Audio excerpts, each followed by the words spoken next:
Hello, little witchlings and princelings, and welcome back to your weekly coven summoning. My name is Ilsa, And my name is Stacy, and we're Caffeine and Conjuring.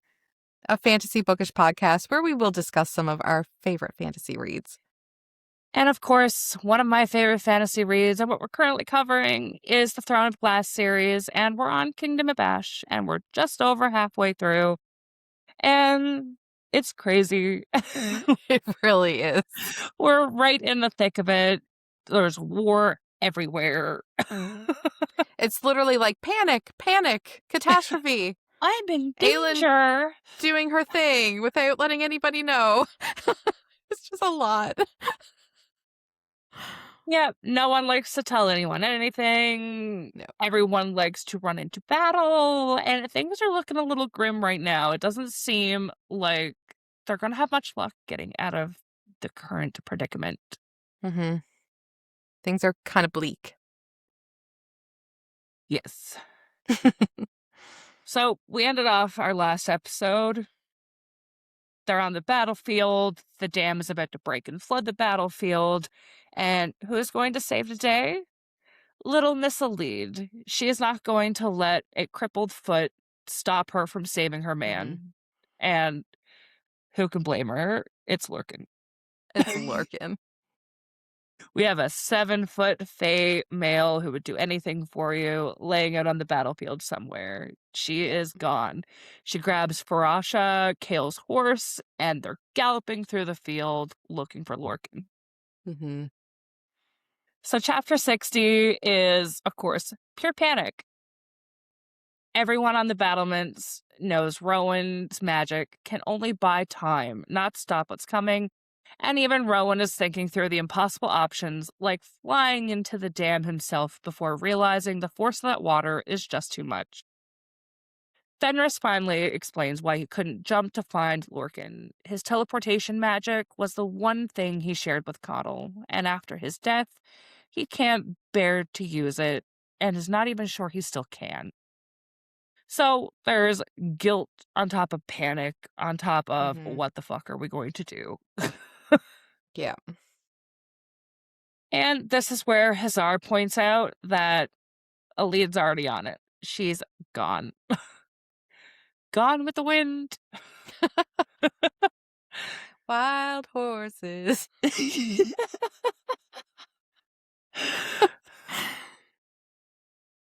So everyone is on the wall, basically forced to watch, because if anyone else goes after Alide, they're most likely going to die. Kale realizes Farasha really is Hela's horse, because that mare is absolutely flying over the battlefield like she was born for this moment, carrying Alide straight into the disaster. So Alide's whole section is just brutal and desperate in the best way. She refuses to believe Lorcan is dead and follows the path of bodies he's left behind, figuring out where he must have fought by the trail of dead Valg. When she finally finds him, he's buried under corpses and in horrifying shape, with a gut wound and his back torn open badly, enough that bone is showing. Ugh. Yeah.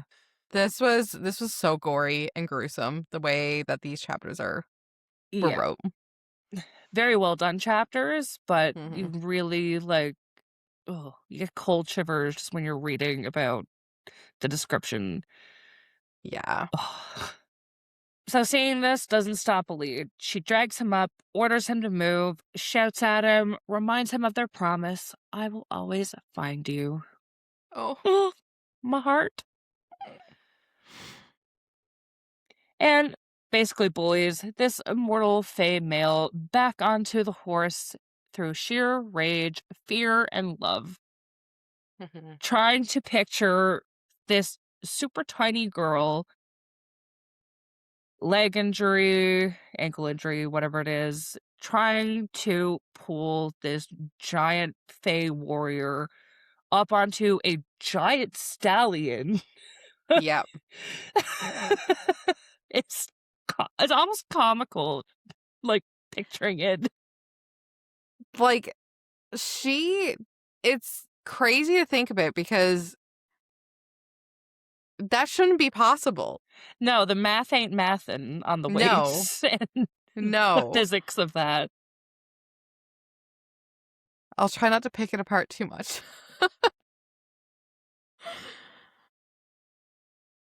So, of course, it's one of those scenes where Elite is physically outmatched in every way possible, but emotionally, she's an unstoppable force. Mhm. And I guess the adrenaline is giving her the mom lifting a car to save her child kind of vibes. Yes. Yes, that's true. The whole time, the dam is holding by a thread, which makes every second feel borrowed. Mhm. Once Lurkin is finally in the saddle, Elide hauls herself up behind him, despite her own ankles screaming in pain, takes the reins, and tells Farasha to run for the keep faster than the wind. So the chapter ends with them racing back across the plain, the keep still far away, Elide praying the gate will stay open long enough for them to make it. And it's basically a full chapter of us going, oh shit, oh shit, oh shit, oh shit. But it's also one of the biggest Alid and Lorcan moments so far. So far. What did he do? What did he do? What did he fucking do? I need to know. Chapter 61, we get Lorcan's POV, as patchy as it may be. And in agony, he's barely hanging on. Every stride that Farasha takes is absolute agony, and he knows the dam is about to blow. The keep is still too far away, and the odds are terrible. But even in all that pain, the thing that hits him hardest is that a lead came for him. She found him on that massive battlefield when death had basically already tucked him in. So, in true Lorcan fashion, he decides the logical thing to do is to sacrifice himself. He tells her she has to let him go because his weight is slowing her down, and if she drops him, maybe she can still make it. She is absolutely not going to entertain that. There's no way, not for a second. Nope. And this is the chapter where Lorcan finally says it outright. He tells her that he loves her, and he's loved her since the moment that she picked up the axe to kill the Ilkin, and that he'll always be with her. It's such a fey male speech. It really is. Um, Obviously devastating and romantic and very I am dying tragically on horseback coded, but a lead's response is basically just no, shut up. Fuck off. We are not doing this.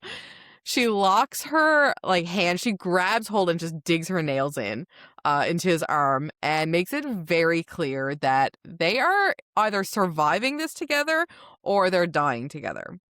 There's no version of she's not going to leave him. There's no version of this where she leaves. Yeah. Um and I mean rightfully so because he wouldn't leave her behind. No. So he cannot expect her to leave him behind. I will always find you.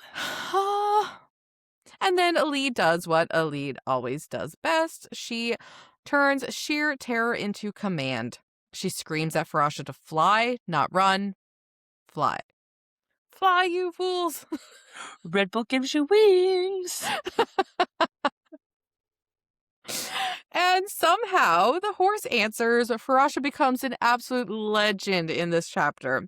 Yeah. Tearing across the battlefield faster than everything around them, outrunning soldiers and death itself. For a second, it feels like maybe they can actually make it. And then the dam breaks. Whoosh. Because of course it does. Ah. Back on the battlements, everyone is watching in horror because there is no possible way Alid, Lorcan, and the rest of the soldiers on the plane are going to outrun that wall of water. Rowan is already half in mourning, Irene is praying, and the whole scene has that awful frozen feeling of watching disaster happen in real time. Then Rowan realizes that Aelin isn't beside him anymore. Because, of course, she's already out on the plane. She's wasting no time telling people what she's doing. She's just like, she sees what needs to be done and she just does it. Yeah. Which I love. I know I always pick on Aelin having her own little plan and not giving anybody any indication of what she's doing. But I mean, it still is so badass. So Borte and her ruck already dropped Aelin on the path, in the path of the flood. And this is where the chapter becomes absolutely insane. Rowan realizes the truth. For the entire time that Maeve had her in arms, Aelin has been descending deeper and deeper into her power. Not using it, not wasting it, but just gathering it. For 3 whole months. What Maeve thought would be a killing blow, save for herself, becomes the force that Aelin unleashes here instead.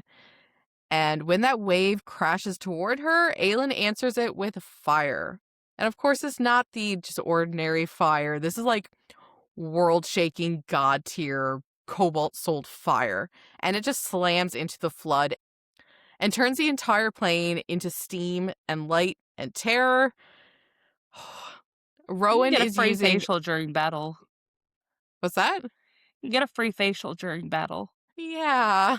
Spa day.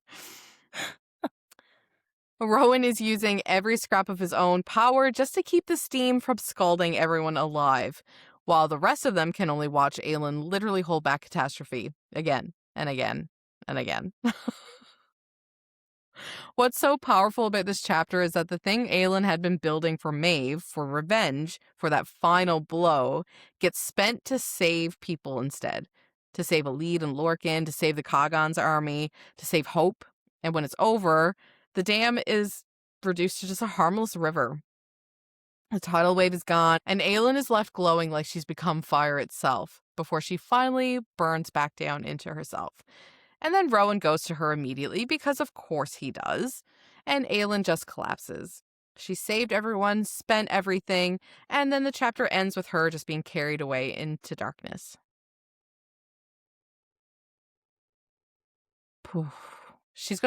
That's gonna take one hell of a time to recover from. Yep. And that's one thing they do not have right now. Time. So on to chapter 62.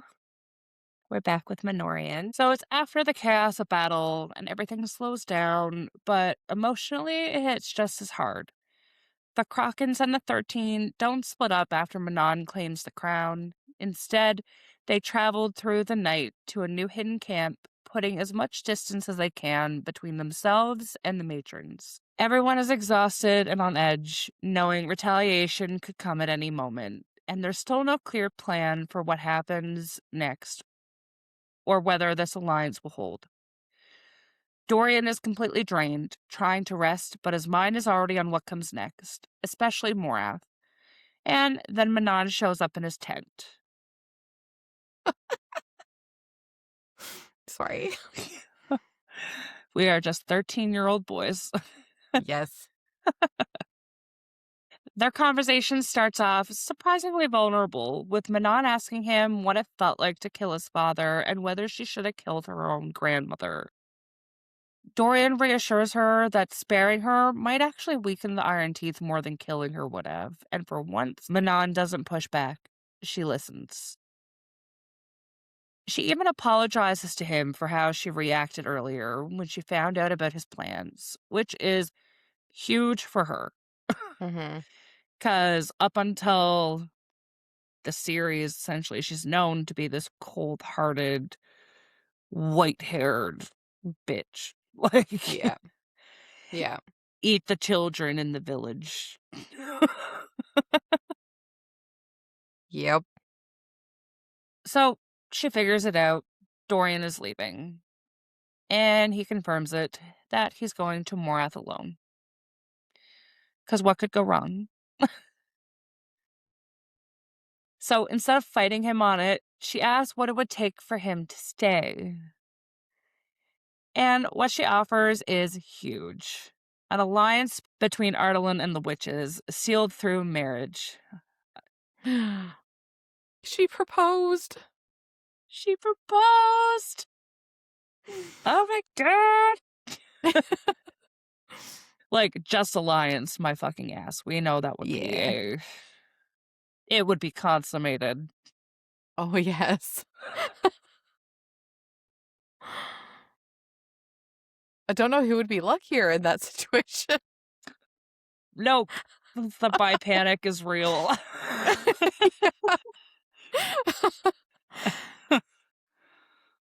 She's willing to give up her freedom to bind herself to him, if it means strengthening their forces for war. Dorian understands exactly what she's offering and what it would cost her, and even though there's real feeling between them, he can't accept it. He knows it's not truly what she wants, and he won't let her sacrifice herself like that, even for a good cause. What a man. Mm-hmm. What follows is a very intimate moment between them, one last connection before everything changes. It's not about politics or alliances anymore, just the two of them choosing each other in the only way they can right now. And I've never wanted it to be a fly on the wall more. Right. Oh my Oof. God. And then, in true Dorian fashion, he leaves before dawn. No goodbye, no big speech. He takes the word keys and heads to Morath on his own. Manon wakes up to an empty bed and immediately knows that he is gone. Chapter 63 brings us back to Adian. Yay! I I feel like I'm feeling about Adian how you felt about Kale. Feel He's just pissing me off. how I feel about Kale. Sorry, yes, feel. So, with Adian's point of view, things are looking bleak. His forces are retreating towards the Florine, but there's no real escape. The bone drums of Morath are getting louder, the enemy is closing in, and Adian knows this is likely their final stand. So instead of running, he orders the army into formation. Before the battle begins, he pulls Ren aside and gives him one last command: send out a call for aid to anyone, everywhere. Even though Adian no longer sees himself as anything important, he reminds Ren that he is still a lord and that Terrasen is calling for help. There's no guarantee anyone will answer, especially after no one came 10 years ago, but Adian wants the call sent anyway. It's a last desperate thread of hope. Then he takes his place on the front lines. The mood is grim. No rallying cries this time, just silence, snow, and the steady pounding of drums. And when Morath finally emerges through the storm, it's overwhelming. Endless. Adian fully believes they're about to die here. Things get even worse when Morath launches their first attack. And it's not just arrows, but severed heads. But not just any heads. The soldiers bearing the insignia of Ansel of Briarcliff. The reinforcements they were waiting for have already been intercepted and slaughtered. That realization hits hard across the army, especially for Ansel herself, whose grief cuts through the battlefield. Oh my God, can you imagine? No, my God. Still, Adian holds the line. He rallies his soldiers, and the only truth left: they'll fight together and they'll die together. But just as Morath charges for the final clash, everything changes. Fire suddenly erupts from the river. At first, Adian thinks it's Aelin, but it's not. Out of the snow and mist comes a fleet of ships, filling the Florine, led by Rolf and the Mycenaeans. You said his They've name wrong. arrived. What? You said his name Rolf? wrong. Rolf? Daddy Rolf. Oh, I am so sorry. That is such a grievous error. Let me fix. Led by Daddy Rolf and the Mycenaeans.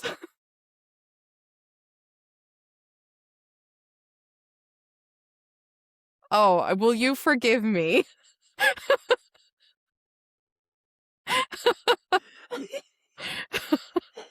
Oh, you got me. I was like, what? How else do you say that? Oh God, I'm crying. So they have arrived with fire lances, basically handheld weapons that unleash devastating bursts of flame. And against the Valg, who hate fire and light, it is absolute chaos. Morath doesn't just falter, they panic. They start retreating, believing Aelin has somehow armed this new force with her magic. Sick. Can you imagine? Oh my God. Adian wastes no time. He orders a full retreat to the ships, and the army scrambles for safety, boarding vessels, piling onto longboats, shifting into animal forms to escape. It's just messy, frantic, but it works. Daddy Rolf's forces hold the line just long enough for everyone to get out.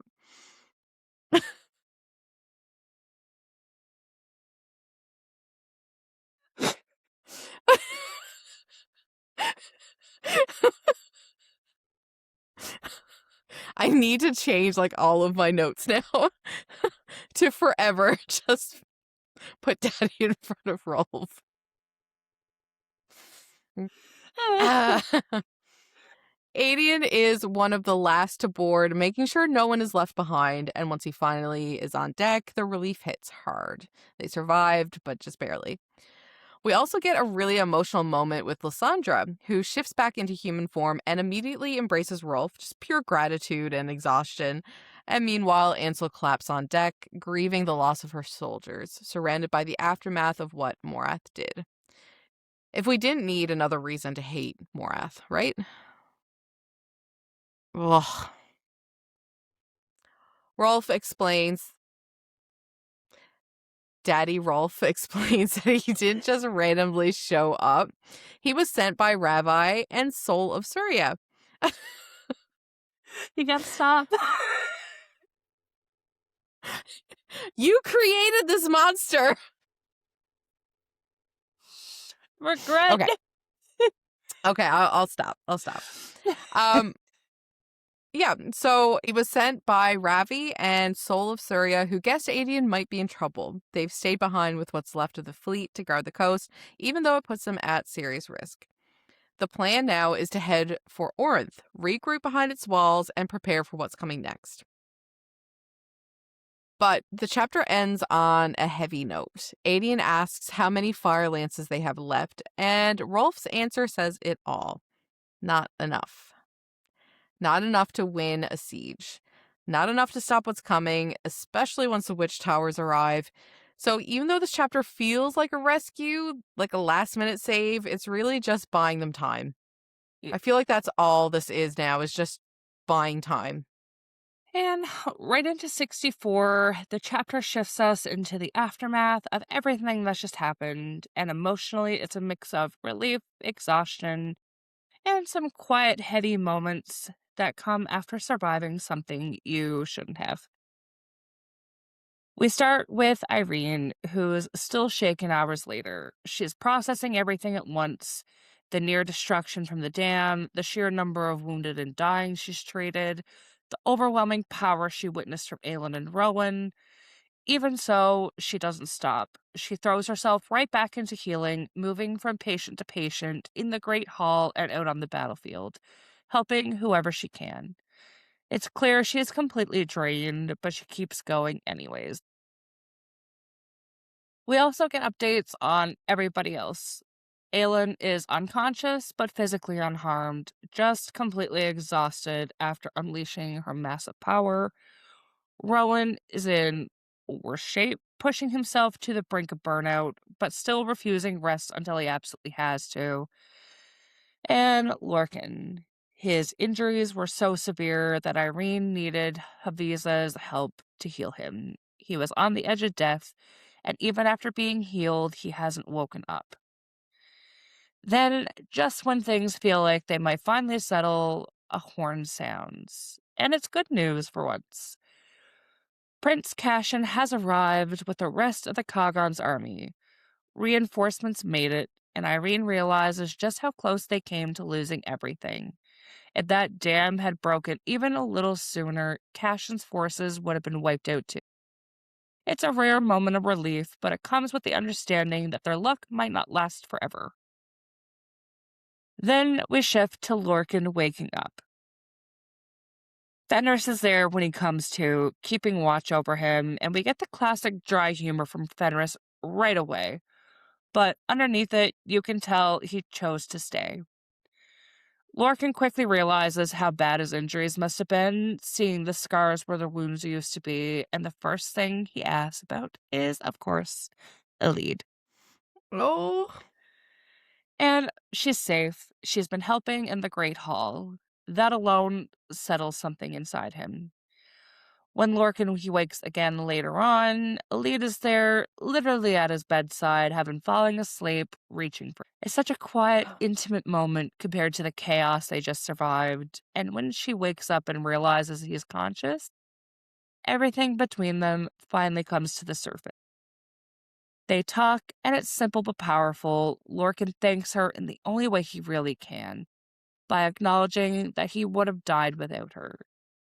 And Elide reminds him that she made a promise to always find him, and she kept it. Then they address what was said on the battlefield. Lorcan confirms that he meant every word, that he loves her, that he always will. And Elide finally says it back. She's loved him since the moment he fought for her, and when she thought she might lose him, telling him that became the only thing that mattered. It's not dramatic or over the top, it's steady, honest, and long overdue. Mhm. From there, the tension between them softens into something warmer. They don't rush anything, but there's a clear shift. They're no longer dancing around what they feel. Elide stays with him, sitting at his side, touching his hair, and just being there. Lorcan, for once, isn't guarded. He lets her in completely. There's also a really important note of restraint here. Even though the attraction and emotion are clearly there, Lorcan doesn't push things further. He makes it clear that he'll wait for her to be ready for things to happen on her terms. And it shows just how much he's changed and how much he respects her. Green flag. Mhm. He may have 100 red ones, but he has green ones too. That's all that matters. There's a green flag. By the end of the chapter, Elide leaves to help Irene again, but there's a promise hanging between them now. Something solid, something real. And for Lorcan, who spent centuries as this hardened, isolated warrior, we get something rare, a genuine, quiet happiness. It's a soft landing after absolute chaos, and one of the most emotionally satisfying moments in the story so far. I'm so happy that they finally had that moment of just, like, It's long recognizing overdue. yeah. Oh my god. Yeah. And chapter 65, we get a bit of a turning point. The story takes a deep breath and then chooses its side. We open with Manon realizing that Dorian has already left. He didn't stay. After everything she offered him, herself, an alliance, a future, he still chose to go to Morath alone. And you can feel that quiet heartbreak in her. It's not dramatic or explosive. It's just a heavy realization that what they shared was a goodbye. He understood her too well to accept a life that would cage her, even if she was willing to try. Estrin asked the question we're all thinking. Do they go after him? But before Manon can even fully sit with that decision, everything shifts. A scout arrives with devastating news. Terrasen has fallen back again and again, and Morath is marching on Orinth. The city could be destroyed within a week. Wow. And suddenly, this isn't just about Dorian anymore. Now Manon is standing at a crossroads. One path leads to Morath, to Dorian. The other leads north to Terrasen, to war, to everything Aelin is fighting for. And this is the moment where she truly steps into who she is becoming. When asked what she will do, she doesn't hesitate. She answers the call. One by one, the 13 stand with her, then the Krakens, then the leaders of every hearth. It's not forced, not demanded, it's chosen. And that's what makes it so powerful. For the first time, the witches aren't divided or ruled by fear, they're united. And Manon lights the flame of war. This is where the chapter turns almost mythic. The fire is passed from hearth to hearth, carried across mountains, forests, and hidden villages. Witches reveal themselves, women who have been living quiet, hidden lives, suddenly stepping forward, pulling out long hidden cloaks, brooms, and blades. It's this incredible image of a people awakening.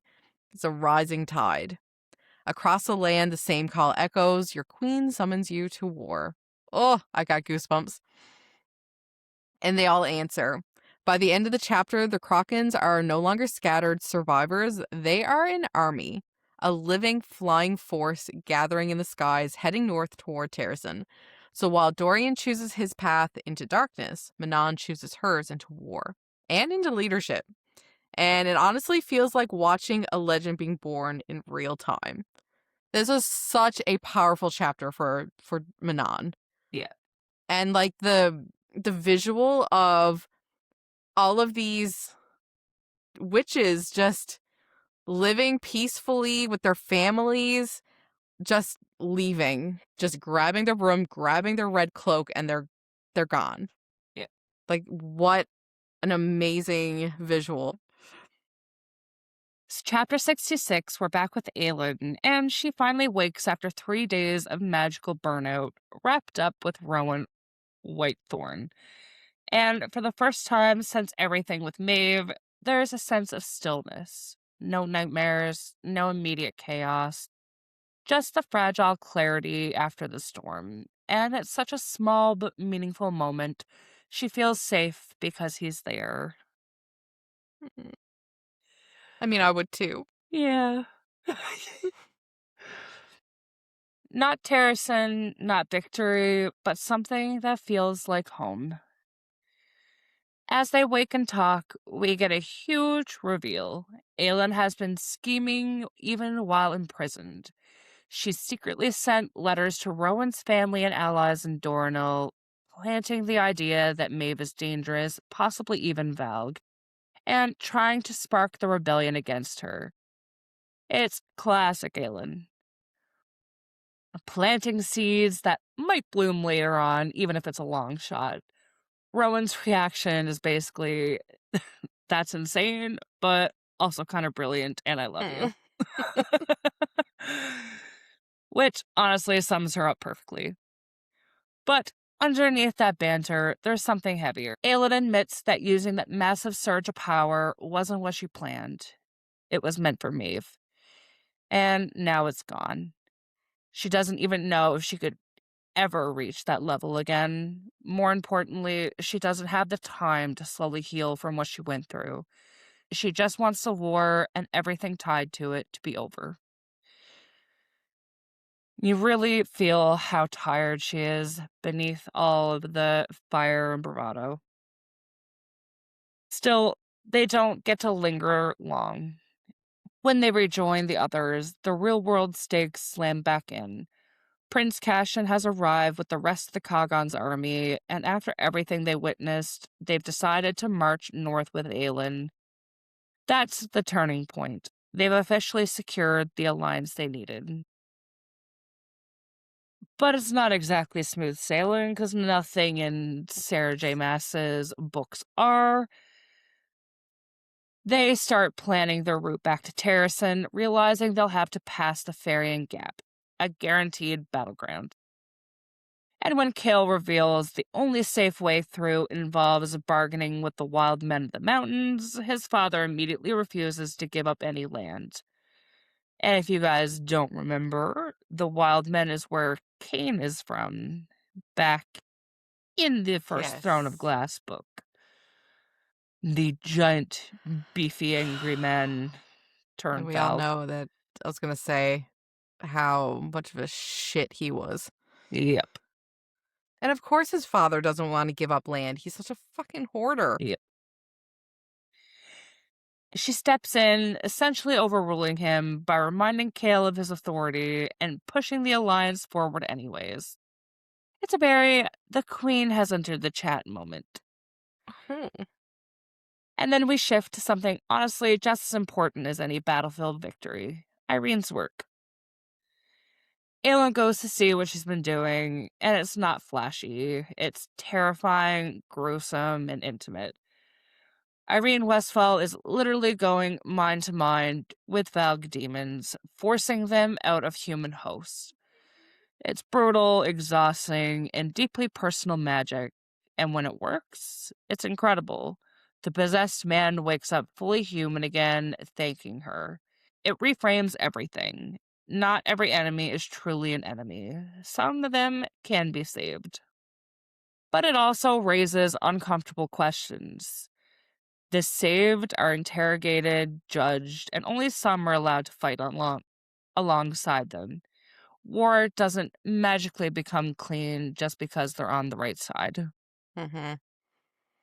Chapter 67, we are getting the final march north, beginning, at least what I think is the final march north.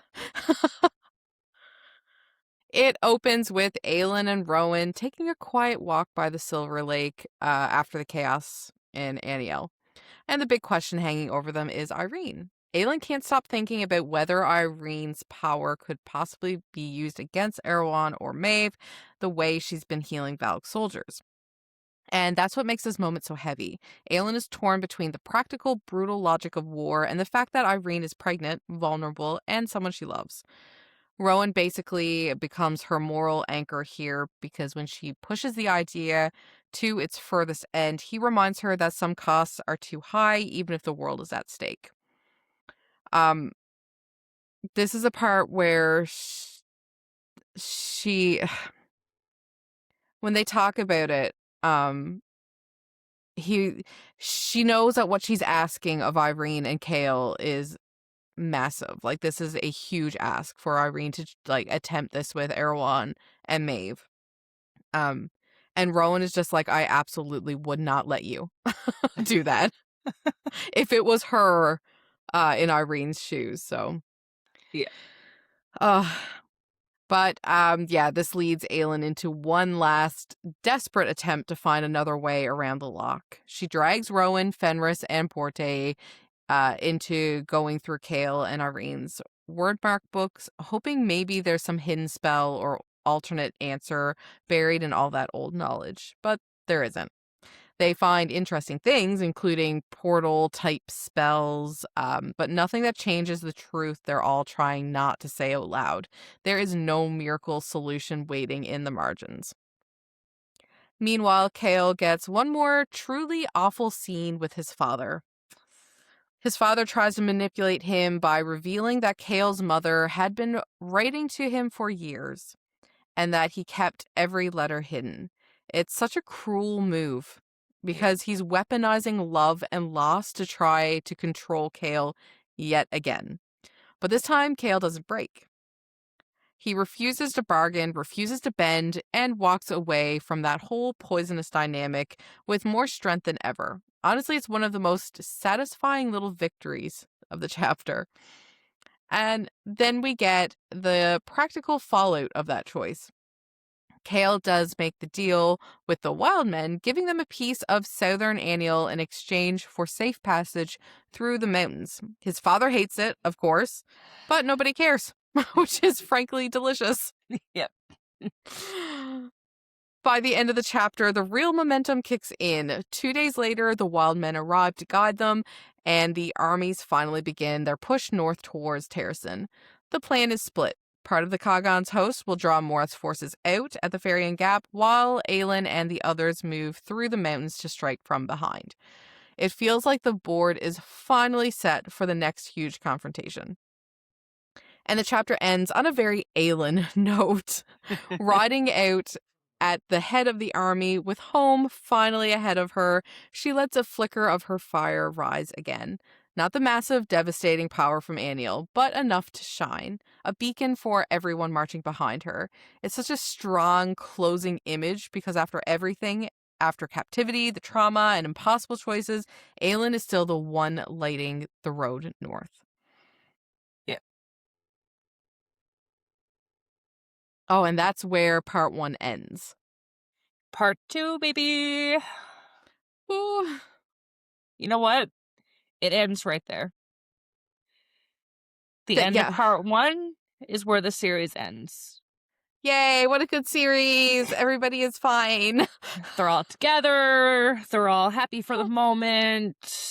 They're all alive. Nothing bad has happened.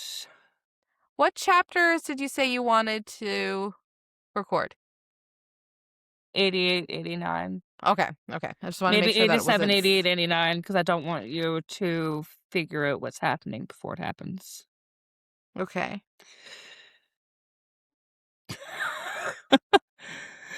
Oh, I'm gonna cry. Oh, fuck. I could cry for so much of this book that's left. I'm not ready. Oh. This fandom is a prison.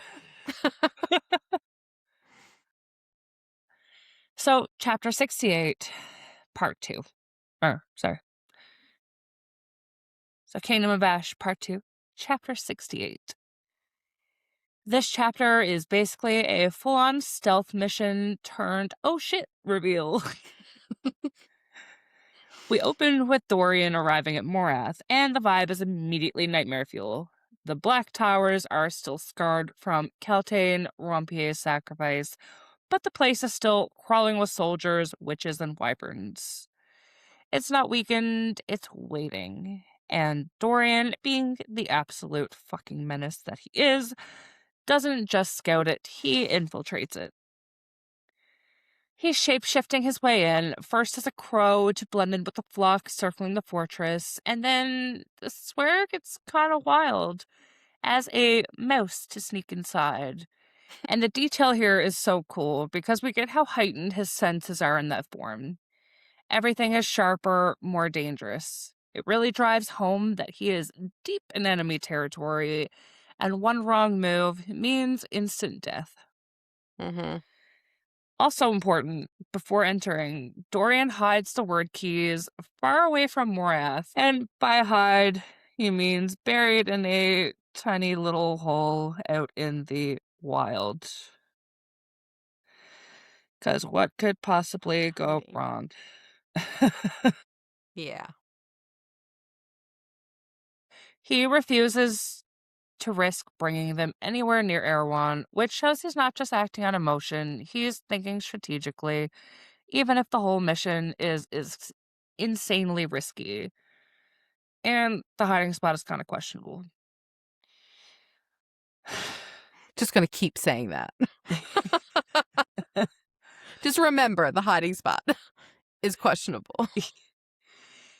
Inside Morath, he follows a mental map from Manon Blackbeak and starts navigating through the servant passages, staying hidden, gathering information. He hears whispers in the kitchen about something happening in the council room, which immediately sets off alarm bells.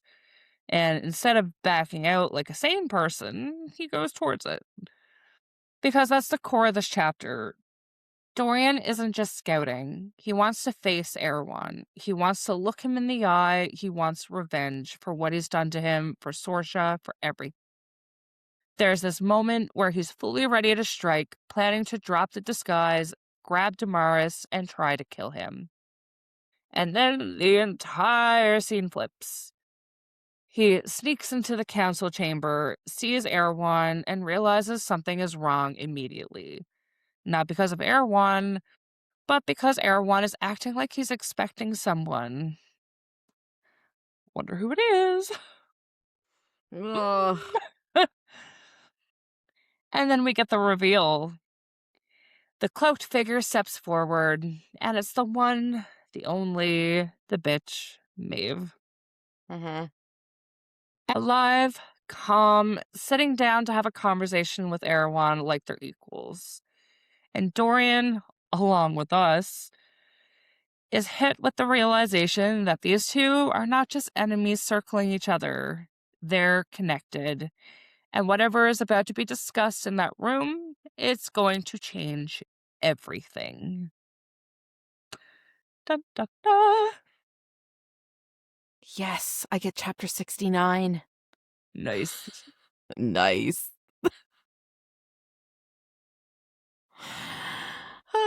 Okay. So chapter 69. Adian Nice. and the others finally reach Orth. Nice.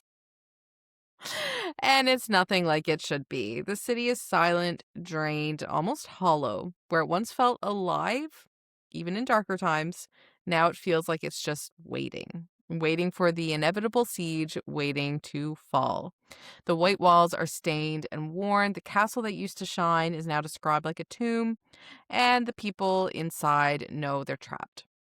There's nowhere left to run, mountains behind them, enemies ahead. It's the final stand, whether anyone wants to admit it or not. Adian walks through it all carrying so much weight. He's looking at his people and thinking about how many have already died because of the choices he made. There's no bravado here, no rallying speech. It's just guilt sitting heavy in his chest. And it's hitting even harder because everyone else feels it too. Even Ansel of Briarcliff, who's usually fire and fury, is quiet and grieving after seeing her soldiers slaughtered. They meet with the Terracin lords, including Darrow, and the tension is immediate. The room itself reflects everything, stripped down, half ruined, nothing like the proud court it once was, and the conversation is just as bleak. They talk strategy, but underneath it is the shared understanding. They are preparing for a siege that they probably won't survive. There's a sharp moment where Lysandra calls Darrow out, basically reminding him that every ally that have come because of Aelin, not because of him or the council. It's messy, tense, and long overdue, and for once, Darrow doesn't really have a strong comeback, just exhaustion. After the meeting, Aedion follows Lysandra to the throne room, and this is where the emotional gut punch lands. The throne room is empty. The antler throne, Aelin's throne, is gone. It's been burned, destroyed. Everything that symbolized Terracin's legacy has been stripped away. And Lysandra is just standing there, staring at the space where it should be, quietly admitting something that hurts more than anything else in this chapter. She thought that they would win. She thought they would live long enough to see Aelin come home and sit on that throne. And Aedion admits he thought so too. That's really the heart of this chapter. It's not about action, it's about that moment where hope flickers and almost goes out. They're not feeling so hot right now. No. And that's where we left our chapters for this episode. And that's where we're probably going to end the episode. Because if you didn't know, we are slightly addicted to WoW, and it's patch day. And if you are also a WoW player and want to join a fun guild, you can find us in the Goth Girls Guild.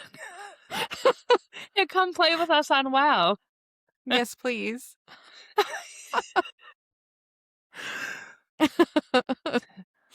No, but actually, if you do play WoW and you don't have a guild, come play with us.